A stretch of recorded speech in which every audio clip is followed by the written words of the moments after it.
संगीत महफिल गीत हमारे भारत में मनोरंजन के साधन के लिए हजारों सालों से चलते आए।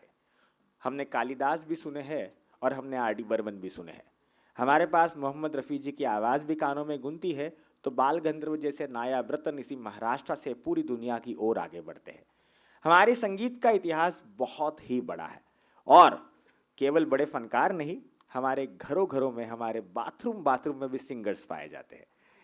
लेकिन अक्सर इन सारी बातों को लेके जब हम आगे बढ़ते हैं, कभी कभी किसी किसी शख्सियत के अंदर इतना खूबसूरत हुनर होता है कि उस हुनर के साथ उसे तराशने की ज़रूरत होती है। लेकिन हमारी लाइफस्टाइल, हमारा जीवन कुछ ऐसा होता है जो घड़ी के समय के पहिए के साथ इतना दौड़ बैठता है कि हम अपने आप के लिए कभी समय ही नहीं पाते।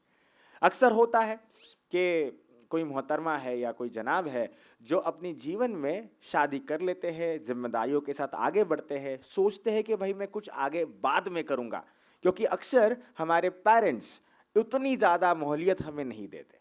फिर उसके बाद हमारे बच्चे होते हैं, अगली जनरेशन आती है, उनके पालन पोषण में हम अपने आप को झोंक देते हैं।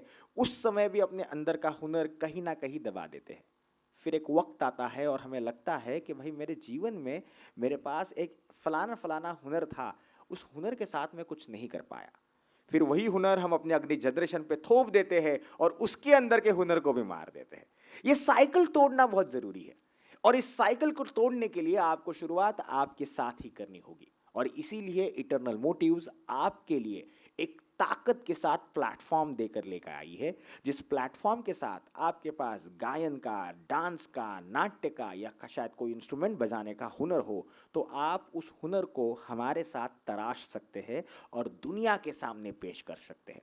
क्या पता आप ही में से कोई एक और नायाब रतन अगले आने वाले कुछ सालों में इस मुंबई, महाराष्ट्र और भारत की हवा में ऐसे छा जाएगा कि आप बस सोचते रह जाएंगे, भाई हम इतने साल, इतने वक्त थे कहाँ। तो आइए, ज़्यादा समय ज़ाया ना करते हुए आप सभी के हुनर की कदर हम करेंगे और इस कदर को आगे बढ़ाने के लिए मैं आप सभी के सामने हमारी